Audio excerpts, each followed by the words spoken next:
say fate has a strange way of rewriting the past.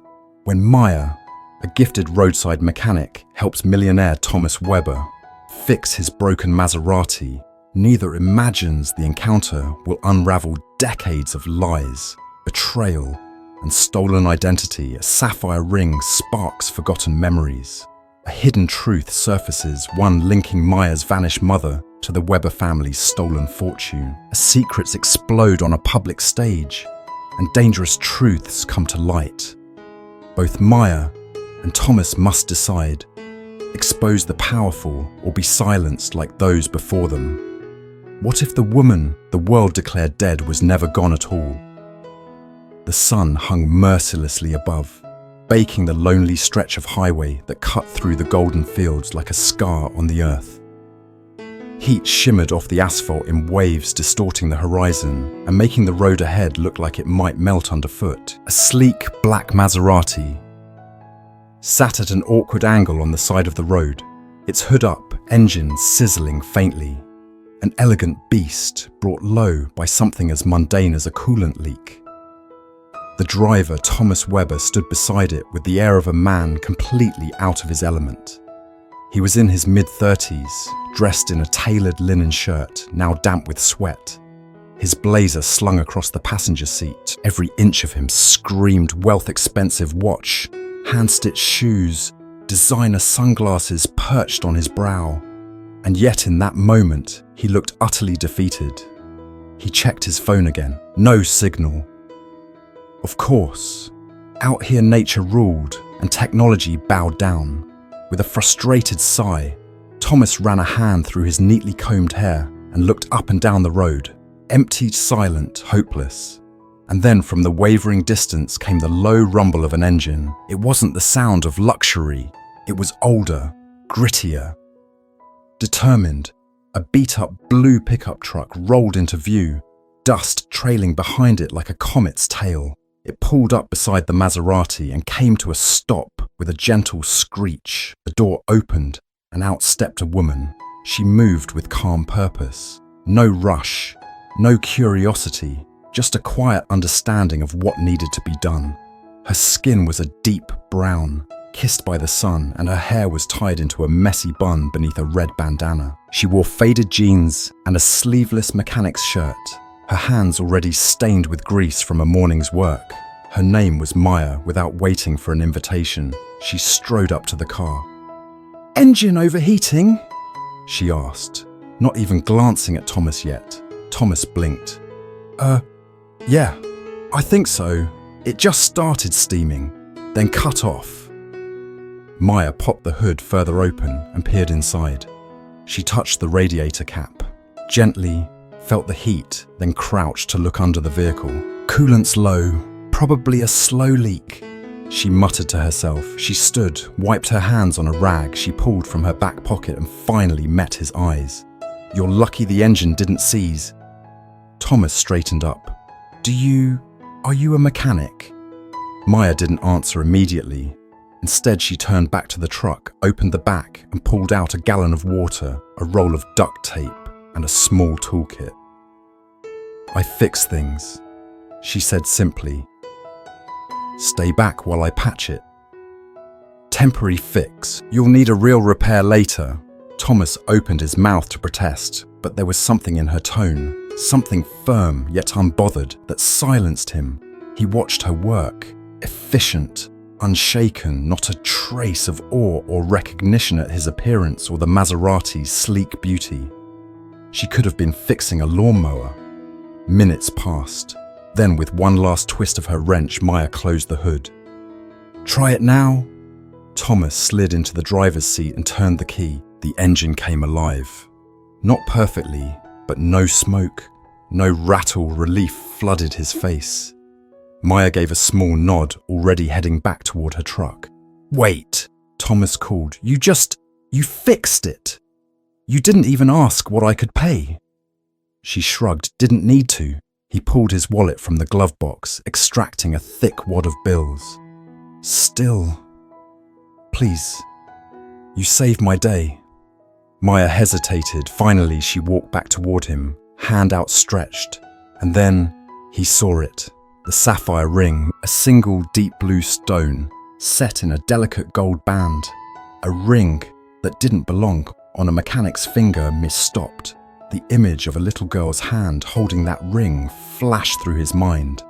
A memory long buried but never forgotten. A childhood summer. A promise made beside a lake. A girl with the warmest eyes, laughter like wind chimes, and a ring. She said she would never take off. His breath caught. Where did you get that ring?" he asked quietly. Maya froze. She followed his gaze to her hand, then quickly tucked it into her pocket. "It was my mother's," she said. Thomas stepped closer. "That ring, it's identical to one I remember. From when I was a kid, I gave it to someone. I thought I'd never see it again." Maya's face remained unreadable, but her eyes, just for a second, flickered with something ancient. Pain, memory, recognition. "It's just a ring," she said. But her voice was softer now. Thomas wanted to press. The words trembled on the edge of his tongue. "Was it you? Are you her, the girl from the lake?" But fear held him back. Fear that he was wrong. Fear of what it might mean if he was right. The silence between them stretched thin like glass, about to shatter. Then Maya took a step back. "You should be able to make it into town," she said, nodding toward the car. "There's a shop there. Ask for Daryl. Tell him Maya sent you." Thomas blinked, still dazed. "Wait, what's your last name?" But she was already turning as she climbed back into her truck. Maya murmured under her breath, too quiet for him to hear. "He didn't recognize me. He just didn't see me." The truck roared to life and pulled away, disappearing into the dust just as quickly as it had appeared. Thomas stood there, the money still in his hand, heart pounding. He stared down the road. The image of the ring burned into his mind, and the echo of a childhood summer, suddenly louder than ever. And in that moment, the road felt far longer than it had before. The sky was bleeding orange as the sun dipped behind the hills, casting long shadows over the dusty outskirts of town. Inside, a modest auto repair shop, rusted metal siding, cracked cement floors, tools hanging like museum pieces. Maya paced like a storm trapped in a bottle. She slammed a wrench down on the work table. "Why did he have to be him?" she muttered, voice tight with frustration. From the back of the garage, a tall, weathered man with a salt and pepper beard stepped into the fading light. Uncle Xavier. He was broad-shouldered, eyes tired but sharp, the kind of man who carried too many secrets in his silence. He lit a cigarette, leaned against the doorway and exhaled slowly. "You saw him, didn't you?" he asked. Maya didn't turn around. "His car broke down. I fixed it." Then I saw the look in his eyes when he noticed the ring. Xavier was quiet. Then, did he remember? I thought he didn't. But then he looked haunted, like a ghost had whispered his name. Xavier stepped forward, placing a gentle hand on her shoulder. "You should have left that ring in the box where it belongs." "It's my mother's," Maya said sharply, "and it's mine. I won't hide it." They stood in silence for a moment, the sound of cicadas buzzing outside like static on an old radio. "He's not a boy anymore," Xavier said finally. "He's a Weber now, like his father. And we both know what the Webers did to us." Maya's jaw clenched. "They erased us," she whispered. "Burned down our home, stole our land, buried my mother with lies. And now he shows up like some broken prince with a memory problem." She slammed the wrench again, this time harder. "You think he's here by accident?" she continued. "You think fate just decided to send him to my road? Or is this another game?" Xavier studied her. "People like them never play fair, but sometimes, even a Weber might carry a wound that hasn't healed." Maya turned to face him, her eyes glistening with anger and something else, grief. "Then let him bleed. That night, the garage was closed, lights off, silence thick in the air. Maya sat alone on the back steps, wrapped in an old shawl, sipping cold tea as the night wrapped around her like a secret. Her mind wandered back to that summer by the lake, when her world had still felt innocent, safe. A boy with light in his eyes and a promise on his lips. Then she heard footsteps on gravel. She looked up and froze. Thomas stood at the edge of the shop, bathed in moonlight, holding something in his hand. A small carved wooden brooch, shaped like a butterfly. "I found this," he said quietly, "in a box my mother kept. Said I used to carry it everywhere. Said a girl gave it to me." Maya rose slowly, heart pounding. "I remember that brooch," she said. "I carved it with a kitchen knife. Gave it to you the day before they took everything from us." Thomas stepped closer. "Then it was you." Maya didn't answer. The silence was answer enough. His eyes were wide, torn between joy and guilt. "Why didn't you say something earlier? Why didn't you recognize me?" she fired back. "I was a child," he said. "It's been 20 years. You looked me in the face," Maya said, voice rising. "And all you saw was a mechanic. You didn't see the girl who once held your hand and promised to come back after every storm." "I did come back," Thomas snapped. "I tried. I begged my father to take me. He said you moved, that your family vanished." Maya scoffed. "He made us vanish." Thomas stared at her. "What are you saying?" Maya turned away, breath shaking. "My mother didn't just die, she was erased. There's a death certificate in a drawer, signed by your father, dated before she even passed, and the land we owned sold under a forged signature." Thomas went pale. "I didn't know," he whispered. "Of course you didn't," Maya said. "You were in Switzerland boarding schools, polo matches. You were being trained to wear the mask your father handed you." Thomas swallowed hard, then stepped closer. "I'm not like him." "No," Maya shot back. "Then why are you about to marry a woman you don't love? Take over a company you secretly hate?" Thomas flinched as though she had slapped him. "How do you—" "I did my research," Maya said. "You're not the only one who's been digging." Thomas looked away as if her words had cracked something inside him. "You're right," he said finally. "I hate the suits, the meetings, the fake laughter. I wake up every day and feel like I'm suffocating in a life I never chose." Maya's voice softened just a little. "Then why not walk away?" He looked up at her. "Because I didn't know I had a reason to, until now."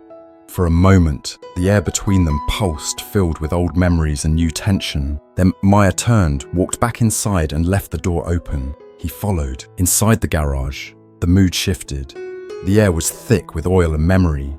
Maya reached into an old drawer and pulled out a weathered file folder. She tossed it onto the workbench. "Read it," she said. Thomas flipped it open, and his face changed. There were photocopies of land deeds, signatures that didn't match, a death certificate with his father's name at the bottom, property maps, and then, at the very bottom, a slip of paper with 3 words scrawled across it, Project Aurora. Thomas froze. "I've seen that name," he murmured. "In my father's files, never knew what it meant." "It's everything," Maya said. "It's why my mother died, why we lost everything." Thomas sat down, the weight of it all pressing onto his shoulders like a collapsing roof. He looked up at her. "Why didn't you go to the police?" Maya's eyes narrowed. "Do you know how many cops are in your father's pocket? You think justice works the same for people like us?" Thomas clenched his jaw. "Then what do we do?" Maya stepped forward. "We find out the whole truth. Every rotten piece, we expose him. And if he fights back, then we fight harder." There was silence again. This time, different. A pact forming in the shadows. Then Thomas spoke. "You know, I never forgot the girl by the lake." Maya's eyes flickered. "Then why didn't you come sooner?" He looked down at the butterfly brooch in his hand. "Because I was afraid I'd find a ghost. Instead, I found you." Maya said nothing. Hours later, after Thomas left, Maya sat alone in the dim light, the documents spread before her like a battlefield map. She didn't know where this was going.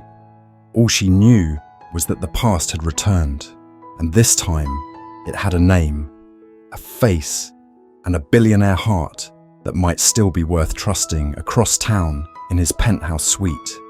Thomas sat at his father's old desk, rummaging through the locked drawers like a thief in his own home. He found it at the back, a metal folder marked private. Inside were files, maps, photographs, and a USB drive labelled Aurora 10, and on the last page of the folder in bold letters, Project Aurora, Land Acquisition Phase 1. Status complete owner, Weber Holdings, international location, Greenwood Acres, formerly Johnson Property. Thomas's hands trembled. Greenwood Acres. That was Maya's land, the house by the lake, her childhood, her everything. He leaned back in the chair, heart racing, his world unraveling, one secret at a time. Both Maya and Thomas hold fragments of a dark conspiracy that stretches decades deep, and just as the pieces begin to fall into place, a hidden truth emerges. They were never just victims. They were meant to be pawns in a game much bigger than either of them imagined. The storm didn't arrive with thunder or rain. It came in the silence between breaths, in the uneasy rustle of papers, and the tremor in a man's hand as he read the truth about his own blood. Thomas Weber stood alone in the dim study of his father's estate, the ancestral home. Now nothing but a museum of secrets. Moonlight spilled across the desk, where a thick folder lay open. Its contents weren't just documents, they were confessions, crimes, and at the center of it all was a name. Amelia Aoa, Maya's mother, dead, the records claimed, buried the world believed. But Thomas now held a different story in his hands. A forged death certificate signed by his father. Alongside it, a land deed transfer finalized 3 days before Amelia's alleged death. And beneath that, a geological report revealing what made the land so valuable, a hidden aquifer of untouched mineral-rich fresh water. That land had belonged to Maya's family for 3 generations. Now it bore a new name, Weber Global Sustainability Campus.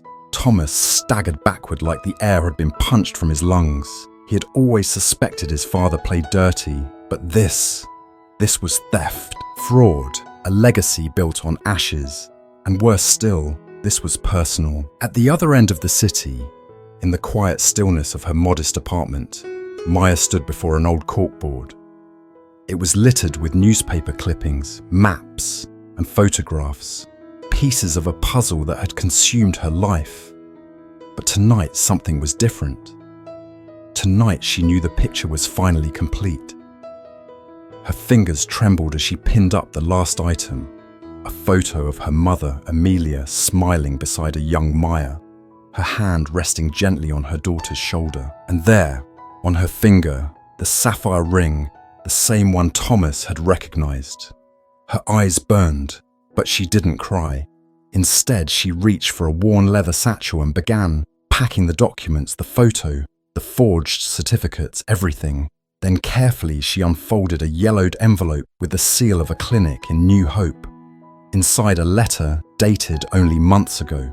Patient shows signs of long-term sedation, identity unclear, possible matches flagged from archived registries, awaiting further verification.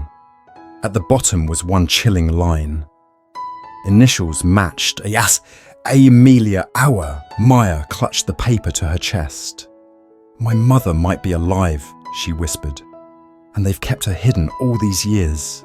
They met just after sunset in Central Square, a wide-open plaza in the heart of the city, surrounded by glass towers, and the echo of footsteps on marble streetlights flickered to life, casting amber halos across the pavement.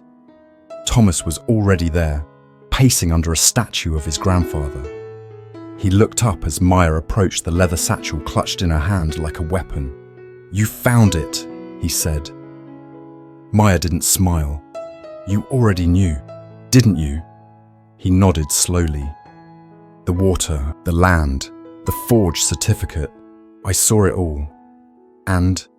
Thomas looked away. "I can't erase what he did, but I can help you make it right." Maya stepped closer.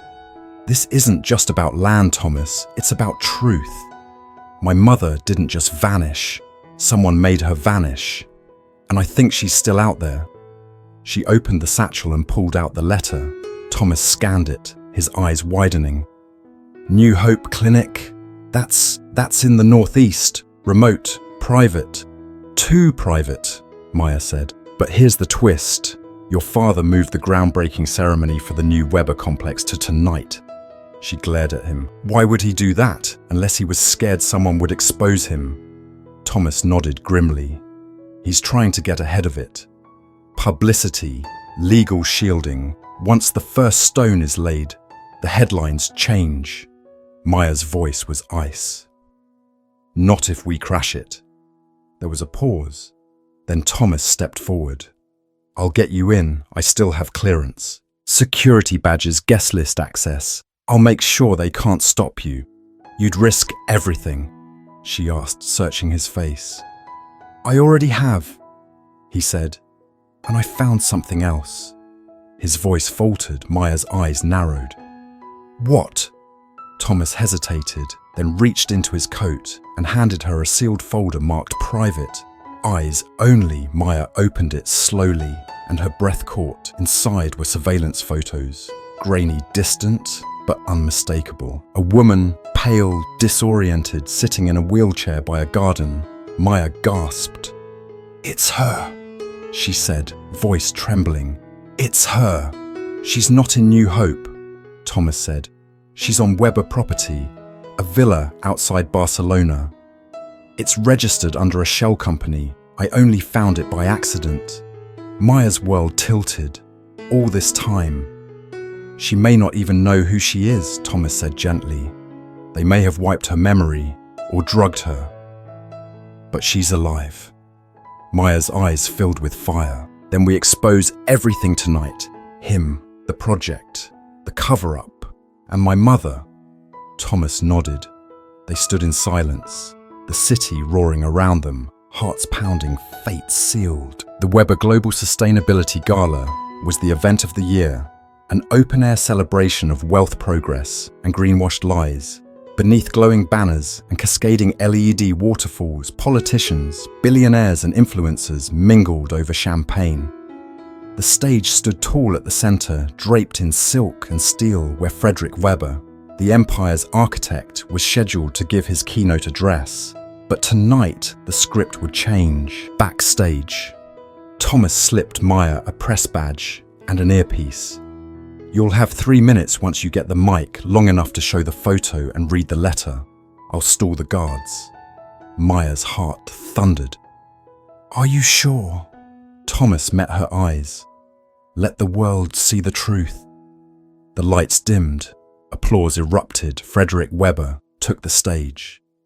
Flanked by his PR team, a woman in a white dress clutching his arm, his new protege perhaps, Maya stood in the wings, watching the man who had destroyed her family smile like a saint. "Tonight marks the beginning of a new chapter," he boomed. "One rooted in sustainability, transparency, and legacy." Maya stepped onto the stage. Gasps, confusion, whispers. Thomas intercepted 2 security guards, drawing them away with practiced ease. Maya reached the podium and held up the letter, the photo, and her voice.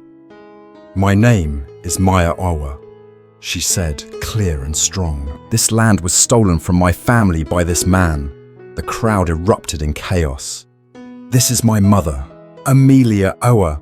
She was declared dead on forged papers, but she is alive and hidden on a property owned by Weber International." Security swarmed, flashbulbs exploded. Maya raised the photo high. "Look at her face. Look at the ring she wore. The same ring your precious Thomas saw on my hand yesterday, because he once loved the daughter of the woman your company tried to erase. Frederick Weber stepped forward, his smile gone. That woman is deranged. She's lying. Thomas's voice cut through the air. No, father. She's telling the truth. A stunned hush fell. I've seen the files. Thomas said, You lied to me. You lied to the board. And you lied to the world. Frederick turned red, then white, then furious. Get off my stage, he snarled. But it was too late. Journalists had pushed past the ropes. Cameras rolled. Social media live streams exploded with hashtags #WeberExposed and justice. For Amelia, Maya turned to Thomas. Now they know. He nodded, jaw tight. But then Maya leaned in. Tell me everything about the villa, she whispered. We leave tomorrow. Thomas didn't answer right away, because deep inside he knew something Maya didn't. The villa had been recently vacated, and the last report from his private investigator ended with a line that chilled him.